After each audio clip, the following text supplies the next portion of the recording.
Hey everybody, welcome once again to the Wrestling Inc. podcast. I'm Glenn Rubenstein, joined as always by Raj Giri.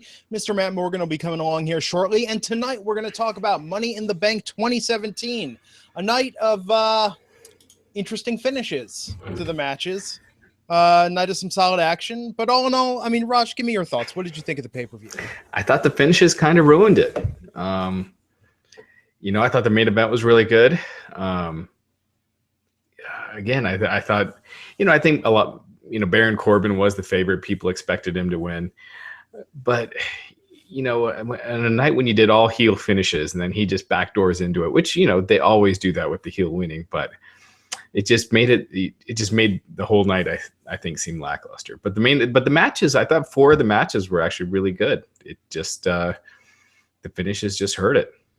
Yeah, so we'll talk about all those. I mean, let's start talking about the pre-show and the match. The Hype Bros making the return to the ring against the Colognes.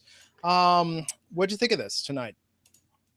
I kind of thought they might go with the breakup with Zack Ryder and Mojo. Yeah. It was fine. What'd you think? I got to admit, I wasn't paying the most attention to it. I watched the entrance and I was like, okay, they got a good pop. It was like people were happy to see him back. I thought the match was all right. You thought it was pretty predictable that they were going to give them the win. I mean, it's kind of funny that the tag division on SmackDown is now, I don't want to say it's hot, but there's a lot going on in it all of a sudden. Is there? Well, yeah. I mean, okay, so look at this. We've got like three tag storylines going now. Not really. I wouldn't consider the Ascension and Breezango a real story. They're just bringing in a tag team to lose to Breezango, but it's not. I mean, I guess it's something. They're on TV. So. Yeah, poor American Alpha just sitting in the back going, where did we go wrong? We left NXT for this. Yeah, they could be going against the Authors of Pain, just in a great series right now had they stuck around and stayed, but no. They had to go to the main roster to get completely forgotten. I thought the match was okay. I think they don't have anything for Mojo as a solo singles guy. I mean, we saw that. I mean, with him, giving tours backstage to kids, that after the Andre Giant Battle Royal Memorial, I mean, there's nothing. There's nothing for him as a singles act.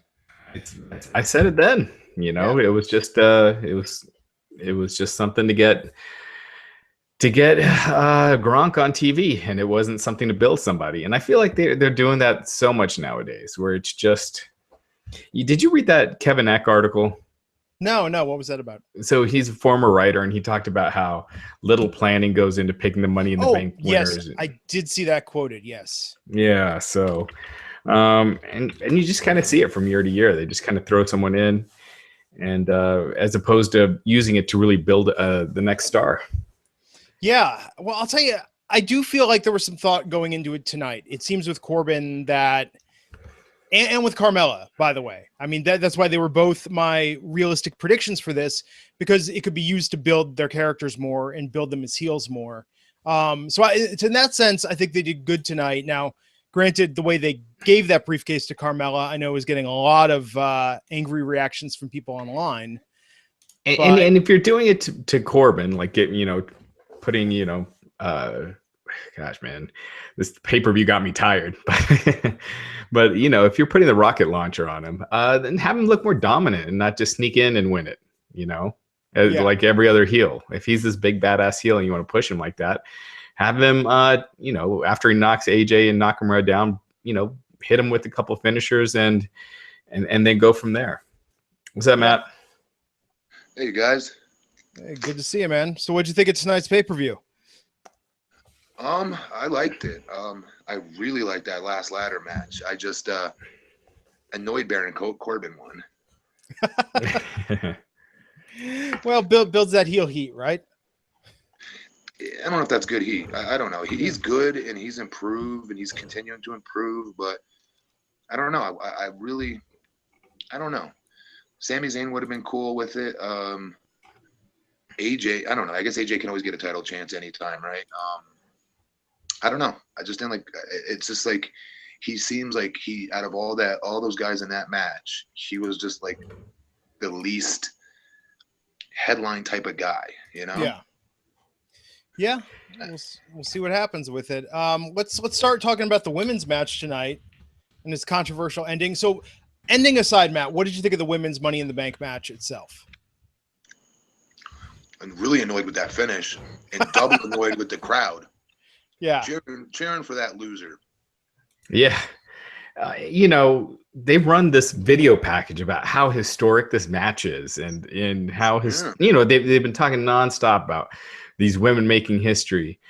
And so you're building it as this historic thing, and then you have a man, not just a man, but a job guy of a man, be the one that causes the finish. And not just that, he's the one that reaches up and grabs the briefcase. So no woman in the first ever women's Money in the Bank ladder match actually reached up and grabbed that briefcase. So I just thought that was just, you're getting a little heel heat, extra heel heat for Carmella and James Ellsworth. But if you're building something as historic, it isn't the integrity of that. And granted, I know this is WWE we're talking about, but isn't it more important to actually make that mean a little something more than a little extra heel heat for Carmella and Ellsworth? And that was argued in a creative meeting. I'll bet my freaking left nut on it, okay? And then some genius goes, but that's the whole point. You're not understanding. That's the heat. Right. Yeah. And I would slap the shit out of that person. Yeah, exactly. It's just it just shit all over that concept. I thought, you know, the first ever women's ladder match, and to do that kind of ending. Yeah. No, especially because people are very invested in the women's division on SmackDown. People were really looking forward to this. And yeah, it's not the issue with Carmella winning, but in that video package, when we see this, we're going to have to see again and again the footage of Ellsworth reaching up and grabbing that damn briefcase. It's a real way to put a damper on the moment. But question. St. Louis is a very wrestling savvy audience generally. Not like Philadelphia, but they love their wrestling. Yeah. What does that say, though, guys, that they were cheering for Ellsworth? Does that tell us that they're bored with the women? Does that tell us they don't respect the women? Does that tell us, what does that tell us? Well, I will say this, when they were running that package with the women talking about, you know, making history, first off, when you overdo that, and I know, you know, that's what they're trying to do, but when UFC brought in Ronda Rousey, it wasn't just hitting your head over the fact that it's the first woman. They brought her in and they treated it the same way they treat like a men's fight, you know, and it happened. And the media is the one that really pushed the first UFC women's fight aspect. And Ronda Rousey, we don't have that, though. You know what I mean? Right. Exactly. You know, and so anyway, they run this video package, and I'm just thinking, and I'm like, you know, these women are booked the same way as they were before the women's revolution started. They have better matches now, but they're just, you know, before the women's revolution, wherever, they were just all clumped together week after week. And that's what they're doing now. And so, it's true, especially on SmackDown. So it's not like there's been gigantic strides. They put them on last on a pay-per-view and, you know, put them in steel cage matches and stuff now. But that's about it. For all the progress they made, a lot of it has kind of eroded. Yep. Absolutely crazy. I mean, it was a good match up until that finish. So we'll see what happens. Also kind of weird that you have, I mean, from a creative point of view, then you have Daniel Bryan tweeting out like, this is bullshit. You have Shane McMahon tweeting out like, we're dealing with this. I mean, it really goes to show that it's like, I don't know. I mean, just that it feels very much like, yeah, this was a Vince thing or someone in Vince's ear. Well, they're tweeting it out in storyline. No, I understand that, but it still just seems so strange, the disconnect when you have talent like getting outraged by it. This was just one of those endings that ruined the match. Yeah. It didn't just bring a damper. I thought it ruined it. Now, if this had been the second or third, I mean, look, people have been pointing out this online in defense. How many times has the Maurice won something for the Miz? But to have it be the first one and build it up as this historic thing, that's where it's just like, man, you know, one step forward, two steps back. Kind of crazy. Okay, so second match of the night.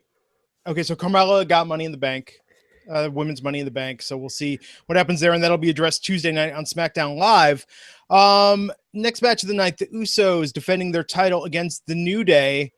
This ending in a countout with the New Day essentially, or with the Usos essentially walking away. Matt, what did you think of the match aside from the finish? Weak finish. Yeah. Pay-per-view as a whole, I thought had a lot of weak finishes. Now that we're walking through it here, you know. Good match though. Until that, you know, it's a good matchup. I don't know if I'm the only one who sees this though, but my guys, the Fashion Police, they're the most over tag team on that show. They're hilarious to me. What's his name? What's the dude from Boston?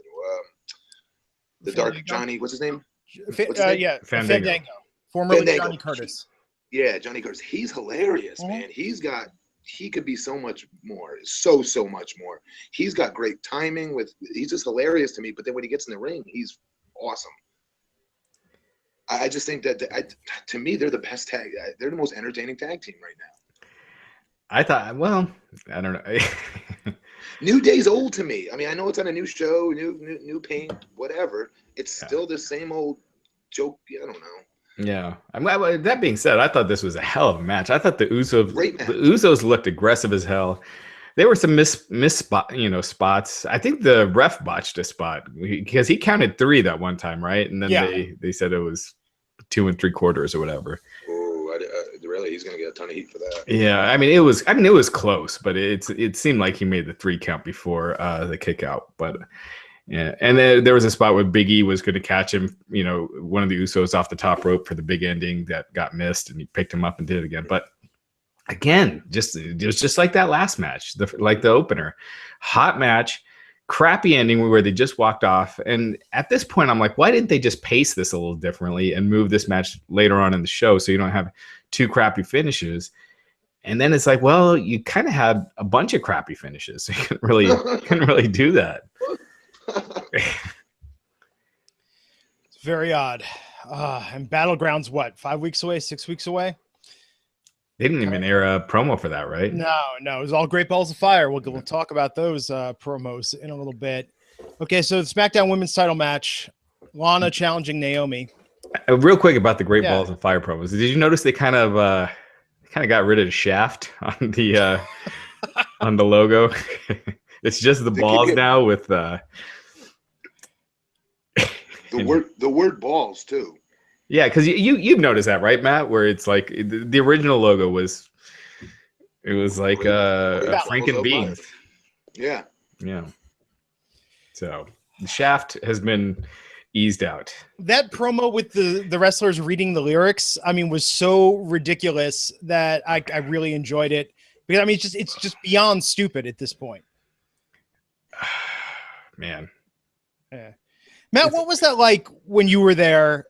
How many times did you find yourself in a situation where you're like, really, I have to, with a straight face, do this on camera? I mean, my whole stuttering character. How's that? One night, I just F5 Big Show in Minneapolis. Crowd went ape shit. Up until this point, Brock Lesnar is the only one who ever picked him up. This was before Cena did the FU on him. And I'm the only second person at the time to do this. So it's a big deal, right? Mm-hmm. And end of the show, it was a bonus clip that if you got the DVD, you could see this. Me and Carlito cut a promo, or Carlito's cutting a promo, and I'm next to him. And they're Josh Matthews is interviewing me about like what I just did out there. And I get stuck on Matt, my name, right? Or something like that. And the whole show is supposedly going on while I'm stuck on this word. Until finally the show's over. Like, we're talking an hour and a half later. And it comes back to me with the lights off in the locker room. Carlito's left, Josh is left, and me finally getting the other, Morgan out of my mouth or something like that. It was so ridiculous. And not just that, you have these. So you have this promo with these, and it's like these wrestlers. Oh, they're having a good time. This is fun. We're having a great time. But does that make you want to see it? And then you do things like the Lesnar Joe pull apart that's got like 5 million views on YouTube. And it's like, why not just have that be your promo? Just these two guys wanting to kill each other, and that just keeps it going in your head and makes you want to see it. Them singing and having fun does not, affect me 1% in wanting to see this pay-per-view. It doesn't draw us in, but in their minds, they're a 3-ring circus. And to their credit, they kind of are. All right. That's the clowns.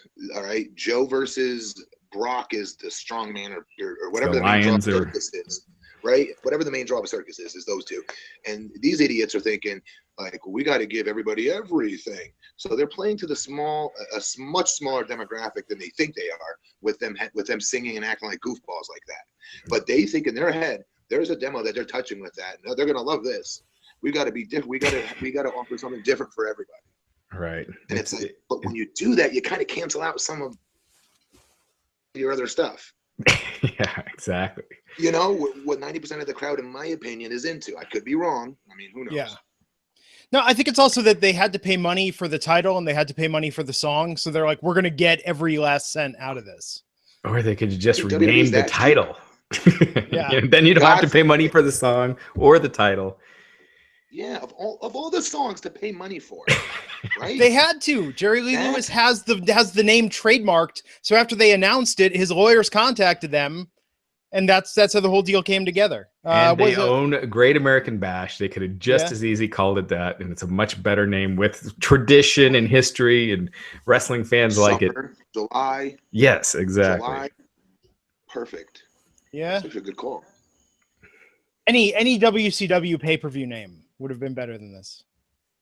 Just, you know, they could WCW have. had a lot of good pay-per-view names. They did. They did. They had. They didn't keep any of them. Even you know, I would say better than WWF, actually, now that I think about it. Really think about it. They had some really cool names. yeah. Bring the Slamboree back, man. That was cool. Yeah. At the time. And Starcade at the time was cool. At least there's enough tradition in it that you could keep it going and it means something. I don't know if it does anymore. I don't know if they've killed it already, but you know, Halloween Havoc, it was a good seasonal thing in October. They had some cool ones. Yeah. But we got Great Balls of Fire. So Lana Here's something versus- funny. Yeah, go for hey, it. really quick. This is worth me bringing up. The listeners will laugh at this. Do you remember Halloween Havoc when there was like in the commercial for it, there was like a little midget when they're all like banging their beer on the tables, chanting something. I forget what they were chanting. And then it's like you spin the wheel, do the deal, or whatever it was called. And there was like a midget with like a patch over his eye. I was scared of him. Shit, yeah, I swear to God, he spooked the freak out of me. Yeah, that was the Sting Jake Roberts spin the wheel, make the deal promo, right? I'm scared of midgets. I'm freaked out by it. So whenever you see Hornswoggle backstage, you're like taking off. I don't think I've ever met Hornswoggle yet. Oh yeah. Shit, Wow. maybe. Well, you know, try to coordinate it so you don't have to. Yeah. I'm gonna keep my distance, like a la Jim Cornette and Vince Russo. I'll make sure there's like a buffer between us. So Lana versus Naomi tonight. Matt, how'd you think Lana looked in the ring? I think this was, you know, she's not. Is that a rhetorical question? Yeah, I'm curious to get your opinion. Look, here's my take on it. I thought she looked like when she beat down Naomi Wednesday last Tuesday after the match. I thought she looked great. Her entrance looked great tonight, and then she started to wrestle, and it was like, oh, yo, she's not there yet. Like, but up until that point, I thought she looked fantastic. She's right where she should be at with how much training she's had. You know, that it's a shame that whole time she was managing Rusev that she wasn't in the ring consistently. I know she was, but not consistently. Yeah, she did a lot of NXT house shows, like in Lakeland and around Florida. Let me ask you this, Matt, Just because you've seen this. I'm sure you've seen this before, where wrestlers think, or guys think they're being put in a position to fail, and in a weird way, it almost seemed like that's what they were doing with Lana. Like somebody because first of all, you know, they haven't even worked live events with each other. And you would think they're wrestling each other for the first time. Lana hasn't wrestled on the main roster in a year, hasn't wrestled a singles match on the main roster yet. So her last matches are a month ago in NXT. She's not working live events against Naomi, even doing tag matches where they can practice spots and stuff like that. Then she has to go out and do a long match. I mean, this felt like, I know it wasn't 20 minutes. It was probably like 10, but then she has to go out and do a long match when she's never had a singles match. It almost felt like she was being put out there to fail by someone. I don't know what they feel about her. I mean, you know better than I would. But I've definitely seen that before, and people would argue, like people in creative that go on to leave the company will defend the company tooth and nail and say things like, "Why would we do that? We want to make as much money as possible, and if somebody can help us make money, we're not in a situation where we can put people out there to purposely make them fail." I think that's bullshit. I think that company has, I don't know if they still do, but they have. I know when I was there, they did. They did think they were good enough to forego on a lot of good talent for whatever rhyme or reason to set them up for failure. Yeah. You know what I mean? I can list 10 guys like right now off the top of my head that should be main event acts and are not even in the company. You know, but you know, such is life. I do think in a way maybe she is, but I don't know. Like, doesn't she do movies for them and a bunch of PR? I just assumed that maybe they'd like her because like how pretty she is, and that's Vince's type. Yeah, I mean she's been in the doghouse with them before several times, but I would almost think it's not. Well, I guess everything is Vince's call, but Vince you would just think he would know better, and he would be, if he's really trying to protect her.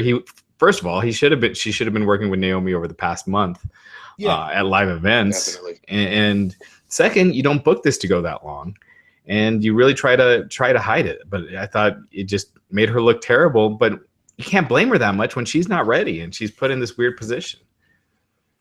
No, I agree with you. She was not given all the tools possible to do what she needed to do in tonight's match, especially for as green as she is. And that's why it raises that suspicion that you're talking about. I agree. Yeah. At least. And it would have been one thing if they would have put her in maybe a program with Natalya or even Becky or someone that, I mean, but Naomi, I don't think her strong suit is carrying someone through a match, you know? I think a lot of it too, though, guys, is maybe she's really horrible.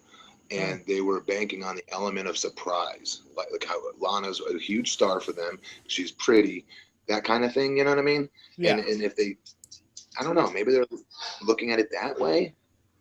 No. Yeah. I don't know. So Naomi retained. Yeah, could have been. I thought the build up to this was great, but yeah, the execution subpar. So after that, Mike Bennett and Maria Kanellis made their debut doing a promo in the middle of a pay-per-view. Can we, speaking of being set up, talent being set up for failure. Yes, that's what I thought as soon as I saw this. It's another example of it. I'll argue this to my deathbed. When I was there, they did it, and I wasn't sure if they were doing it anymore nowadays because they desperately need talent, but apparently not. Yeah, I thought there's no way he can get this over. Yeah, I mean, do they need more campy comedy? And when you're bringing a new guy in, is it just campy comedy?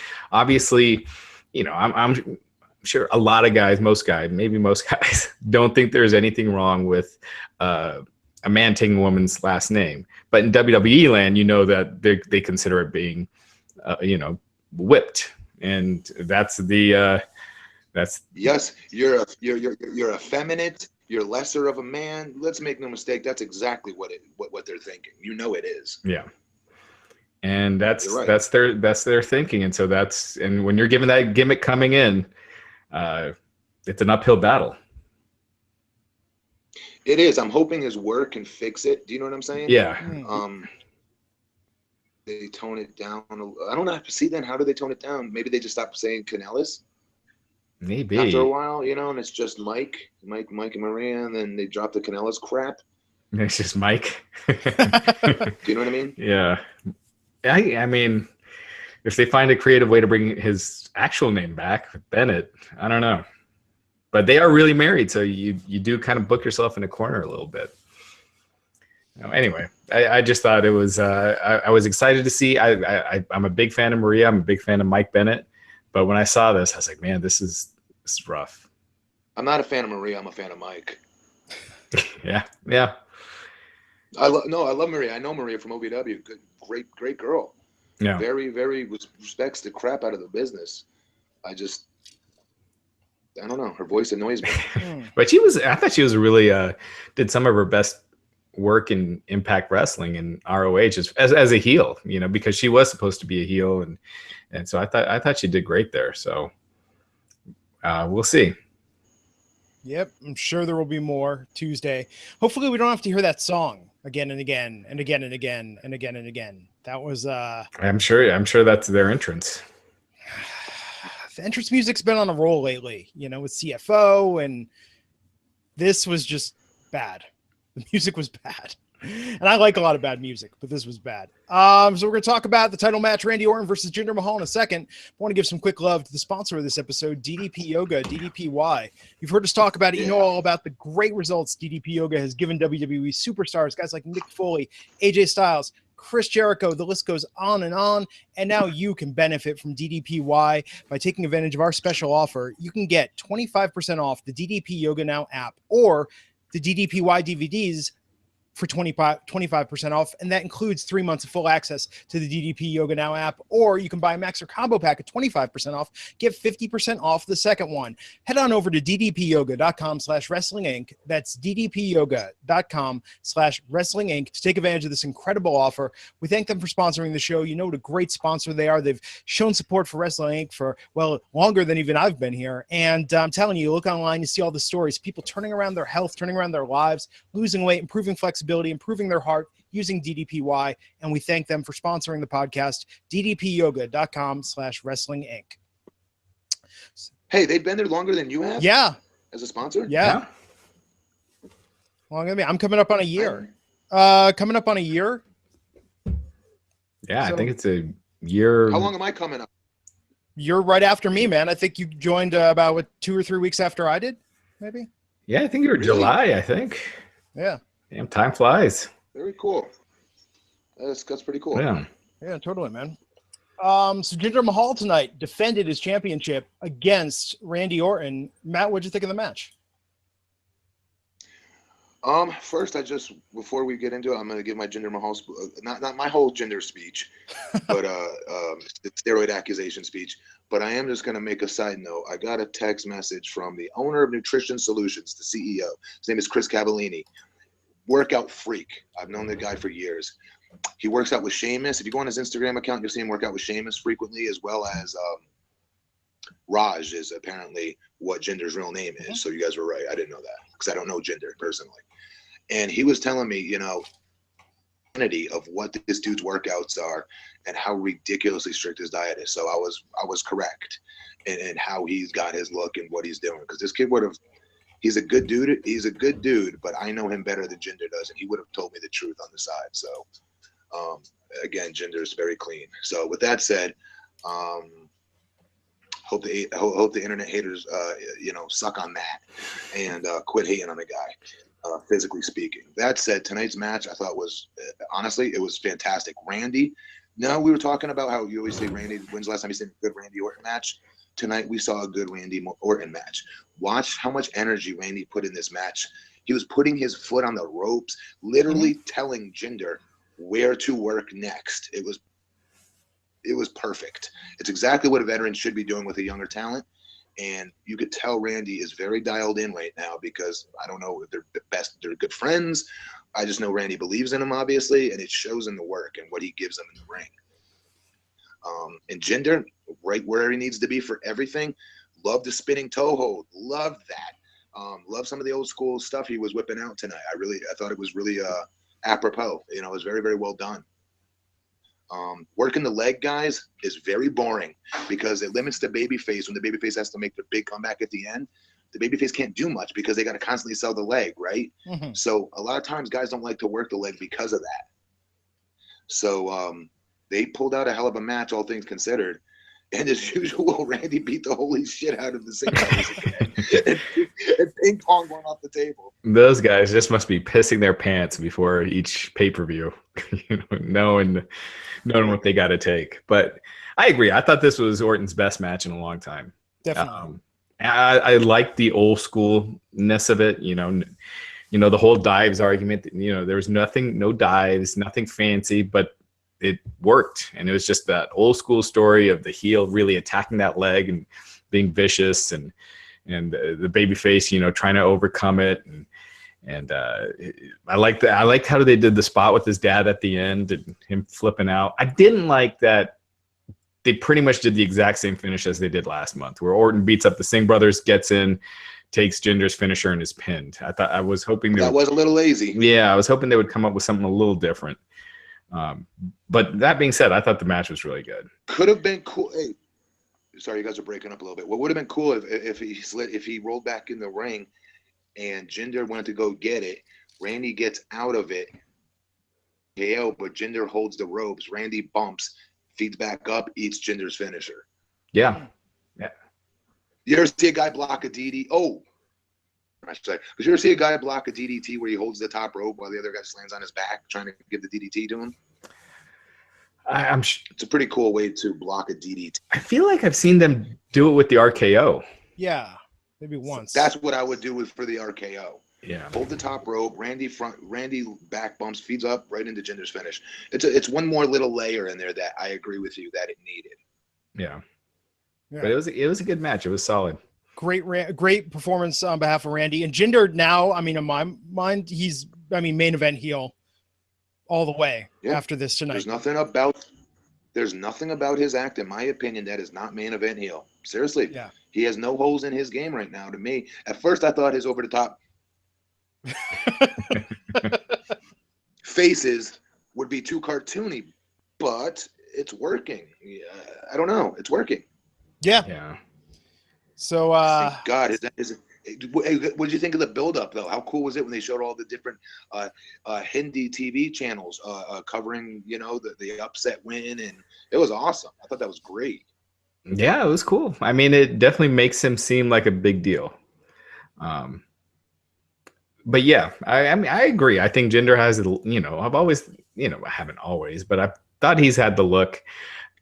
My argument's always been just how quickly they moved him as opposed to doing more of a build-up. But he does have that, he does feel like a much bigger star now, for sure. At one point I would have said we haven't seen anybody as champion that's less than him. I hate to say that word, or I don't know what the word would be, but more. I think it suits him. Yeah. I want to see him versus Cena. I'm hoping that we're going to get that for Battleground or SummerSlam. I think that'll be a good match. If someone has to defeat him. American John Cena. Mm-hmm. But it works, though. It'll work at this point with the build, though. I really think it'll work. I don't know. I'd give that spot to AJ since Cena's a part-timer.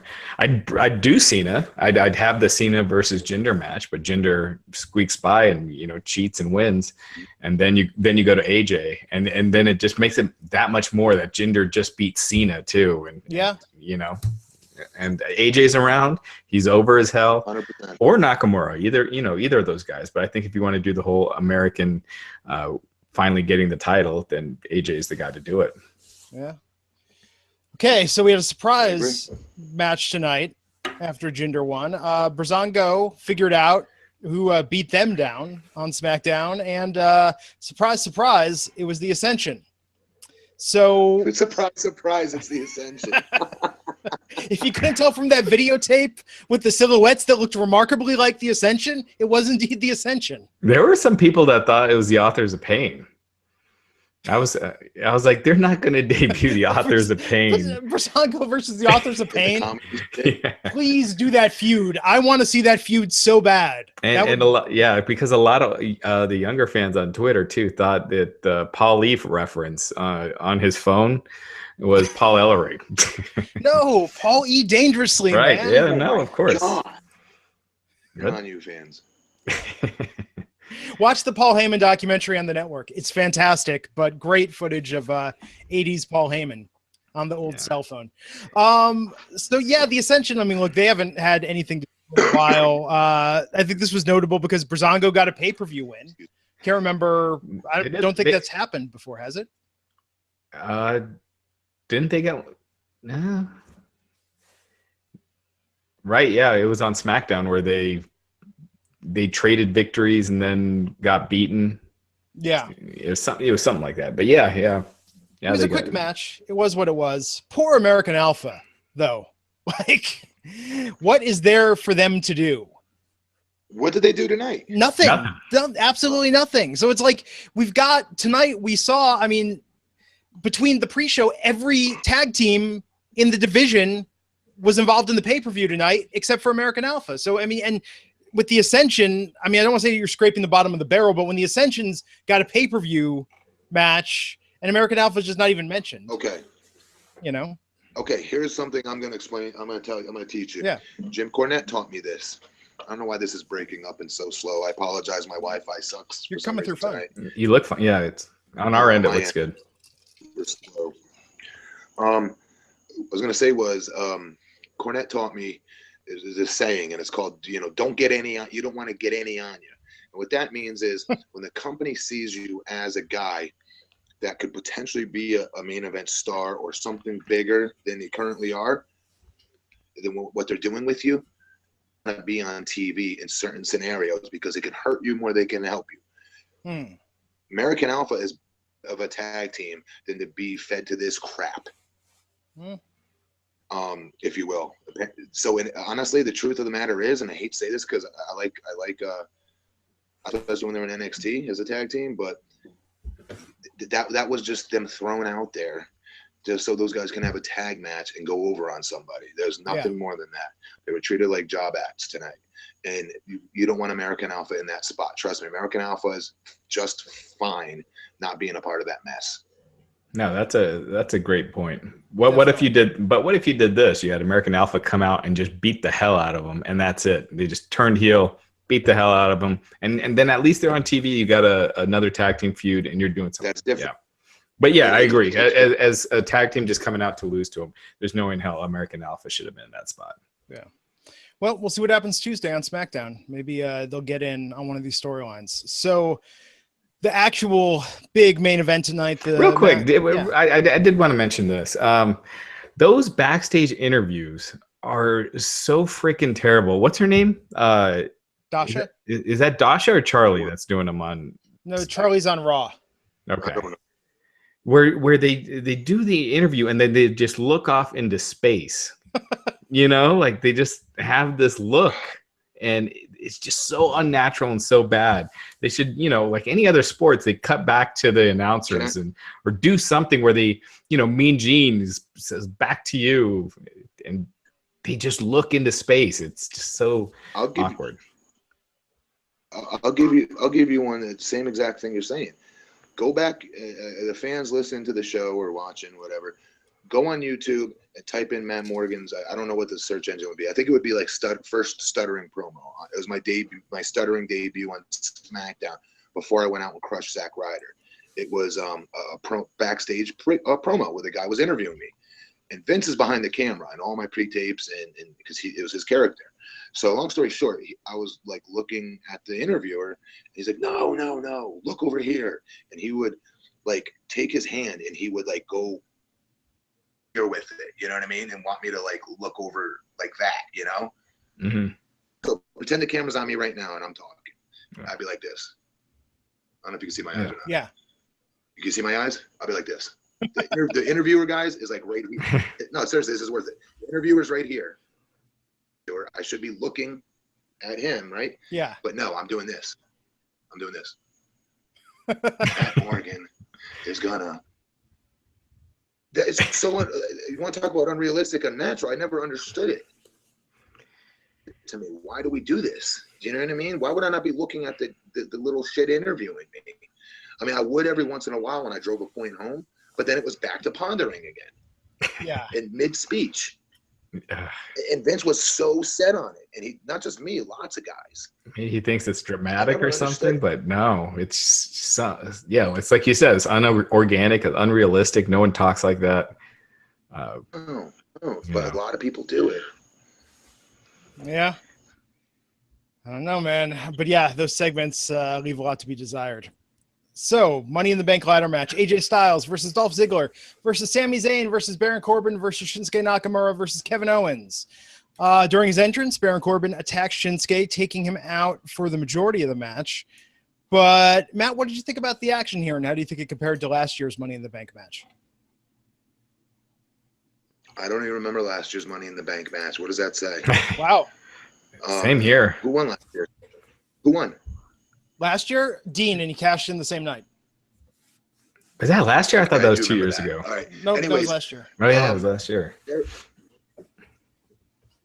predictable as far as Shinsuke coming back out, but a good kind of predictable. Sometimes predictability in wrestling is good. Hulk Hogan, we know he's going to Hulk up every night. That predictability is good predictability. Shinsuke coming out, making his, spirit of whatever the hell it's called, 1792, whatever the hell the saying is called, coming out all bandaged up and screwed up. Awesome babyface stuff, right?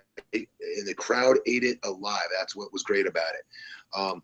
Some guys really got over tonight, I felt. First, I felt Sami Zayn got over. Then I felt Dolph got over. I felt Shinsuke definitely got over tonight as a babyface finally. More than just his music, even though they were singing it well into his, comeback there. I really felt made a connection tonight. People saw the fire in Shinsuke Nakamura finally. And you can't deny that. He made the connection with them emotionally tonight, and it was great. And then the stuff with him and AJ, and the crowd being into AJ, versus Shinsuke, it was such great storytelling. The storytelling in this match was remarkable, guys. It really was off the hook. And then it got all fucked up by Baron Corbin winning. Yeah, me and Glenn were talking a bit about this before you came on, because I'm like, look, if you want to go with Baron Corbin, and this is kind of what I said in the past with Jinder Mahal, if you want to go with them, give him a little more, make him look like a threat as opposed to they just backdoor into it. And you had a heel heavy night. It was like heels won every match except the Naomi match, which was terrible. Yeah. And Carmella came off as the biggest star in that match with that little angle that they did. So yeah, it was just kind of more of the same. It just felt like you're trolling the fans. At least you want to do something with Baron, then have him look dominant at the end and win, and just mix it up. But it's just the same stuff they do every time. Yeah, he's improved immensely for a big guy, man. I'm impressed with his move set. Actually, he's very smooth. Like, to catch AJ in that spot, it looked like it was a fuck up, but it wasn't. It was him being smooth as silk, catching AJ, spinning him around, choke slamming him on that ladder. That wasn't easy to pull off. The deep six on Dolph was money. Like, the timing of his I don't know what the word would be, but his timing with his big power moves is excellent. It might sound basic and simple to fans, but it's not. The bigger you are, I promise you, I'm not saying the more uncoordinated we are, but it is harder to time certain moves. And that dude is athletic as hell, and he's got a hell of a future. But there's something that's off with him still to me. And it's not him being new. You touched on. They need to do more. He doesn't need to just people from behind, and then that's not. It's not even. I can't even consider him a bully. Bully heat. I don't get that from that. I get pussy heat from that. You know what I mean? Not in a good way. You have to be careful when your guy USSY. You know what I mean? You do. It's got to be done very delicately. It really does, because there's sometimes no coming back from it for a big guy. Big guys you got to be careful with how you book them. I was gonna say was he also needs to do something with his hair. His hair just keeps sticking out to me in every match. I keep looking at it, going, dude, he's getting closer and closer to having a skullet, like a long-haired skullet. And I shouldn't be paying attention to that. I shouldn't be paying attention to that, or the fact that he's wrestling in a t-shirt. Yeah. Why is that? Why am I focusing on that? You know what I mean? I agree. I agree with the hair and the t-shirt too, especially when he didn't have that a while ago. He kind of switched. I'd never heard the term skullet. He's got badass tattoos. Wait, what'd you say, Raj? I never heard the term skullet. Oh, half mullet. No, I get it. I get it. I think that's great. But yeah, I mean, I don't know what you do with it, because I think he'd look worse with a shaved head. I was thinking the same thing. There's got to be something they can do. But I don't know what it is. But then with his shirt, it's like, dude, just get in better shape. You got some coolest looking tattoos. You look different because of it. Yeah. You know what I mean? And they cover it up. That's stupid. It was a little bit of a meme in the internet wrestling community for a while, because he used to be a bigger guy and he lost a lot of weight. And there was this meme that between his nipples and his belly button, it looked like a sad face. with the way he lost weight and his stomach looked like a frowny face. And then he started wrestling in a shirt. I kid you not. That's what it was. But he looks better. He looks better. I mean, look, he carries himself fantastically these past couple months. I said this a couple podcasts ago. He looks like he belongs there now amongst these guys as his peers. He doesn't look like an NXT call-up anymore. I don't think I absolutely. No, he doesn't look like an NXT call-up, but I didn't. He does not look like an NXT call-up. He's improved immensely, but I did not see him as any of those guys equals tonight. I did not. I just don't know how the cash-in storyline with him is going to be interesting. You know? Let's hope he's the first to lose it. No, two people have lost before. Yeah, Damian Sandow and Cena. And in a way, Ken Anderson. But yeah. Damian Sandow won it? Yeah. That's kind of crazy to think about now, but yeah. They really screwed him, boy. He was talented as hell. No, that's one of those guys that they he was hot and then they just cooled it off quick, threw him in a freezer. Yep. But yeah, I mean, that was the show. I like that they gave Shinsuke that little showcase segment there. And I think that's the only thing that was missing. So last year's match was memorable because Owens and Zayn did their Ring of Honor ladder orama contraption, and they gave them the showcase last year to sit there and powerbomb each other through horizontal ladders that they set up. This year I felt like didn't have the huge spots, but I thought it was a very solid match. Wrestling-wise, I thought the show was pretty good. Go ahead, Matt. The guys were much more talented in this year's ladder match. The guys all have great timing, great finishers, and they strung together everybody's false finishers there toward the end perfectly. And again, this pretty big bumps. I mean, Jesus Christ, being chokeslam on the ladder ain't no picnic. There was a few in there. I mean, sure, there was no Jeff Hardy jumping off the top of the roof, but no, there was the sunset flip power bomb that Zayn did to Ziggler. That was great. Let's get about that. It was a really good match, and I loved it when it came down to AJ and Nakamura there for a bit. And I agree. Again, so heel heavy that you didn't really give the fans any finishes that they wanted. And sometimes you don't do that, but with this pay-per-view, I thought that again, with the women's ladder match and this ladder match, there are ways you could have done it. Women's is easy to figure out how you could have done it. The men's, again, I said, like I said, if you want a Corbin winning, just don't have him backdoor into it and come up with another cheap finish. Yeah. I mean, all in all, it wasn't a bad pay-per-view. I just think that a lot of these endings really let out the air at the last minute of it. I thought the endings made it a bad pay-per-view. Except the main event match was awesome, but I thought overall, I wouldn't say bad, but below average. Like C-? Yeah, like a C-. Wow. Well, Great Balls of Fire, 2 weeks away. And again, this TV. Look, I've been in Jamaica this past week, and I missed Raw, I missed SmackDown. And watching the show tonight, I felt like I didn't miss anything, and I really could have missed SmackDown the last few weeks, and I don't think I would have really missed any developments in this show. So other than Zack Ryder and Mojo Rawley, but other than that, nothing's happening on TV except for like the first week after the first night after a pay-per-view or the week after. Did you guys watch Talking Smack this past week with Shinsuke's 10-minute interview? I didn't watch any wrestling this week. Horrible. Okay. I thought that hurt him so much. It hurt him, but the dude was sitting there fluently talking about these subjects. Now, I agree it wasn't in character. So is it that he's having trouble remembering the promos, the scripted ones, and that's why every time they give him a scripted promo, the delivery, it seems like it's so hard to understand him, and he's awkwardly working his way through it? But off the cuff, talking to Renee about surfing. No. I thought he sounded great. No, that wasn't good. How many times did you hear him say, okay? That's when Japanese do that. It's like Italian. Well, never worked in Italy. They're stalling. They're stalling to recollect what they're trying to say in English. I get that, but he seemed more comfortable. he seemed comfortable, is what I'm saying. As Not to me. Why put him out there Raj, for 10 watch minutes? it yourself. And you know what you're talking Yeah, I'll check it out. But It was. Yeah. So Daniel Bryan's back Tuesday. So everyone that's worried about SmackDown, we got something to pin our hopes on, maybe to tune in this week and see if they can course correct a little bit. I'm guessing they don't undo the winner, but they'll probably have Carmella have to defend, like win a match to keep that Money in the Bank briefcase or something like that. Yeah, we'll see. Who cares?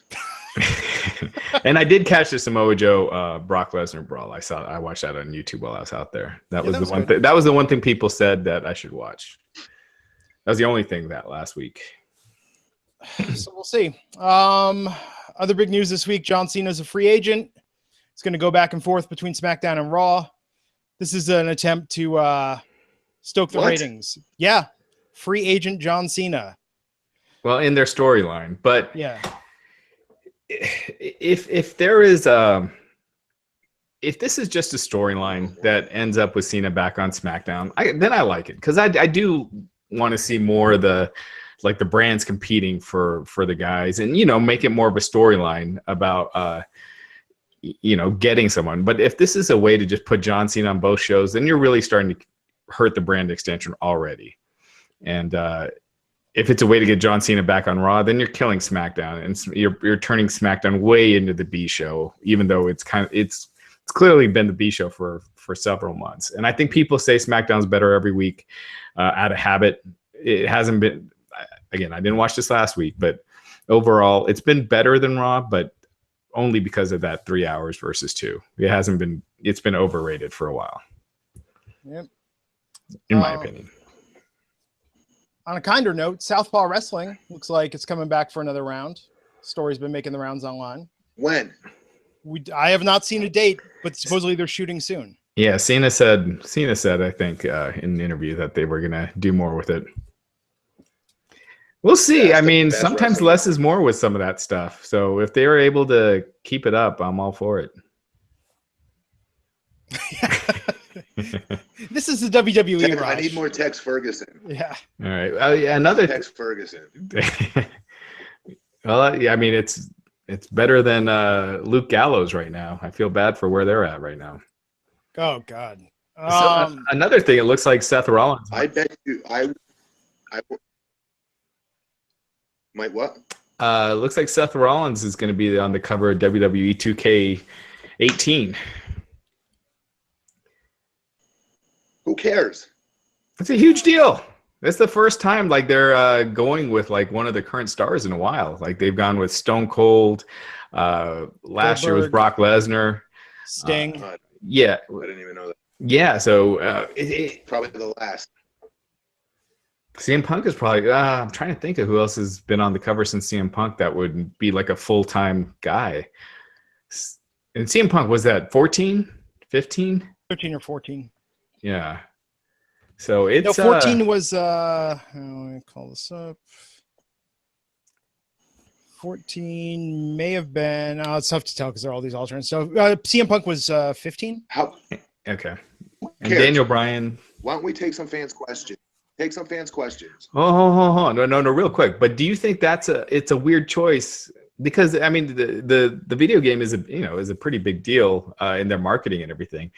Do you think it's a weird choice that they chose Seth Rollins over anybody else, especially considering how hard they push Roman Reigns, and the other guys that they have, that they chose Rollins? No, I think it gives. I think they feel maybe give Seth that little bit of a lift that he needs. But if you remember, they don't book around it. The only thing they've ever booked around it was Goldberg. Book around who's on the freaking cover of it or not. You know what I mean? I could see them, Seth bragging. No, he's a babyface now, so he can't be bragging about it. Would have worked better if he was a heel, but it's not going to be implemented in a storyline or something. And I know what you're saying. You're saying, does this mean bigger things for Seth Rollins? Why not Roman Reigns? Roman Reigns is getting booed out of buildings. Not booed out of buildings, but 50-50 split, whatever it is. Maybe they feel people wouldn't buy it because of it, which I think is foolish, because I still think people are going to buy it no matter who's on it. But But also with 2K, they do those badass promos with the cover guys. You know, like if you remember with Lesnar going to Suplex City and the ones they did with Sting with the orchestra and all that. I mean, Yeah, it'll be interesting. it'll be cool for Seth. Yeah. Oh, and Punk was 13, by the way. Rock was 14. Cena 15. So let's take some questions. What do we wait, got? one more thing. Okay. Conor McGregor and Floyd Mayweather. It's official. It is. No thoughts? You gonna watch it? Oh, I thought you guys are a little bit behind on like when I hear you guys are a little bit behind. Oh. I'm sorry. Yeah. You want my thoughts real quick? I think that Mayweather is going to dodge him the majority of the match, like he does in all of his boxing matches, and eventually, obviously, win. I'd love to see McGregor knock his little ass out, though. I just don't see it happening. Yeah, we'll see. Yeah, I can't watch fights live, which is so weird. Just Have you ever watched Mayweather fight, you guys? He's super. To me, he's super boring. He's fast as lightning, but all he does is, I shouldn't say all he does, but he doesn't really punch that much. He just does, all he does is evade, and it gets boring. That's why so many people want Pacquiao to whip his ass, you know? Yeah, I've watched a bunch of Mayweather fights, and there's been a couple that I thought were actually exciting, and usually they're all because most of the times they're what you said. And I mean, with Pacquiao, we had a party, and most of the people ended up playing poker during the fight just because it was so freaking boring. But Conor is enough of a personality that it'll be a weird sideshow, freak show, and he'll be talking shit the whole time. Yeah, he'll be talking shit the entire fight, which is entertaining to me. Yeah, but if Floyd feels like he could just take Conor, which he should be able to, I don't know if he'll just be going in for the kill, which he never does, or if he's still going to just run around the whole fight. So that'll be interesting. I mean, it's a mismatch. It is interesting. But it is interesting. All right, now let's go ahead and get to some of these questions. What do you like? Will Braun return during Roman's announcement tomorrow night? Oh yeah, that's tomorrow. I'm guessing he will. I saw Braun in my gym this past Thursday. Oh, how did he look? He's a freak. He was telling us that he lost something like 60 pounds, and he's down to 340. Humongous. You mean he lost 60 Whole different pounds? level, humongous. Like, you mean he lost 60 pounds like in just the last month? Like while he's been out? No, he lost another. No. Like, I think from when he first started with them is what he was getting at, since he's been injured as well. I don't know how much he lost, but he says he's leaned out. He looks good. He looks good. He's ready. So I definitely expect to see him tomorrow night. Cool. Yeah. And if he's not, it's because of storyline.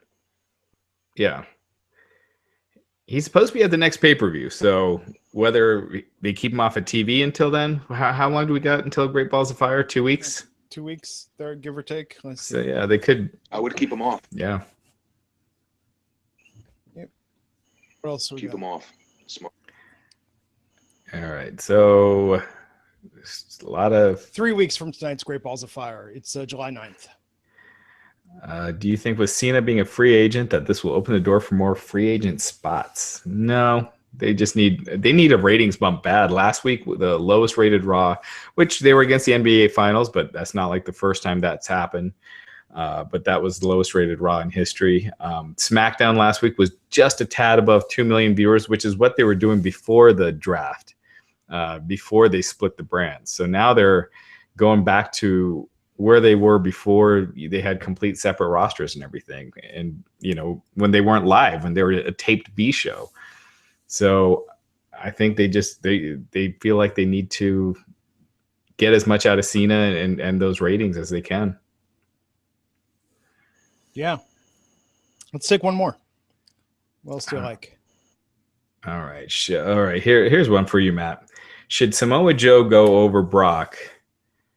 And to bring the title on Raw. Their title is on Raw, kind of, but basically, should Samoa Joe beat Brock? Yeah. Yes. Absolutely. Because the current plan is supposed to be Lesnar beats Joe.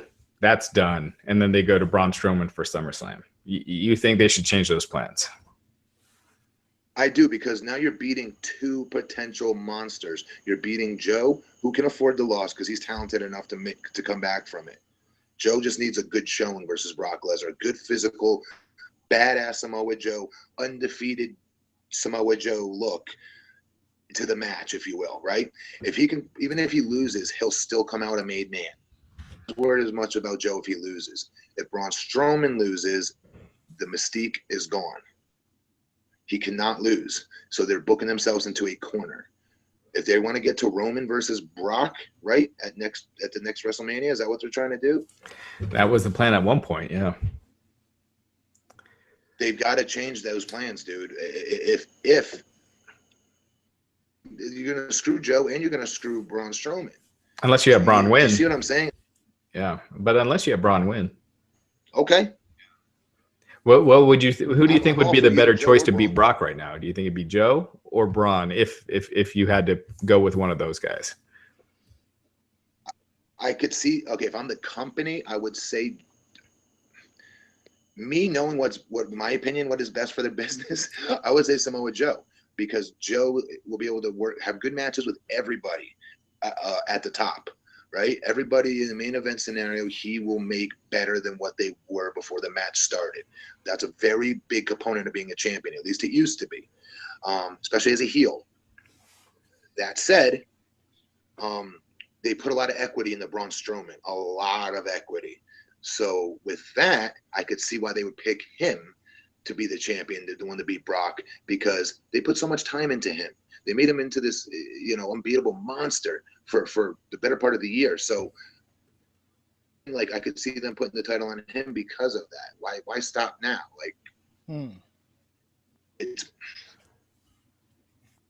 I would put it on Joe, because in the long run, they can do more. Like, Joe could wrestle Braun. He could drop it to Braun later. He could make Braun look like $1 million before it happens.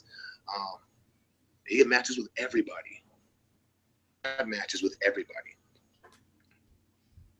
makes sense. Well, Great Balls of Fire, 3 weeks away. We'll see what happens. So tomorrow night, Monday Night Raw, we'll be back here to discuss Roman Reigns' announcement tomorrow and all the other shenanigans that go down on Monday Night Raw for June 19th, 2017. Join myself, Matt Morgan, and Raj Giri back here then. Matt, anything you want to plug before we take this home? What announcement? Roman Reigns' announcement tomorrow night on Monday Night Raw about his intentions. Oh. So interesting. His SummerSlam plans, right? Or yes. Yeah, nothing to plug. Huh? What? Oh, nothing. Cool. Okay, sorry, just cut out for a second. Perfect. So we'll be back here tomorrow night. On behalf of myself, Mr. Matt Morgan, and Mr. Raj Giri, we thank you for tuning in to the Wrestling Inc. podcast. I'm Glenn Rubenstein, and until next time, we'll see you back here. Take care.